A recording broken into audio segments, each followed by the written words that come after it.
Okay, the fix is I bypassed the VCO, I bypassed the RF translator board, I bypassed the digital control board, and essentially developed the same signal that you would have coming out of the VCO. And at 55.305, 55.305 is 7.255. In other words, you take 48.05 and 7.255, and that's the VCO value that has to go in there. So it's 55.305, so we're tuning 7.255, which is a common net frequency. There's the S meter working. I had to put about 1.3 volts in there. It seems a little high, but anyway, it seems to be the RF gain control.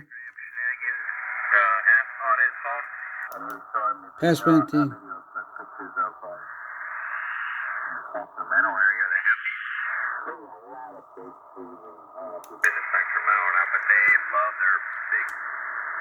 Upper sideband, lower sideband. There's been a couple of big old oak trees and whatnot that have literally like taken out homes or fall into homes and stuff. So they've had to get big old beds to haul those, you know, 10 foot at least diameter trees out of their front yard. So yeah, it's been kind of interesting. In my neck of the woods, though, not a whole lot of that stuff going on.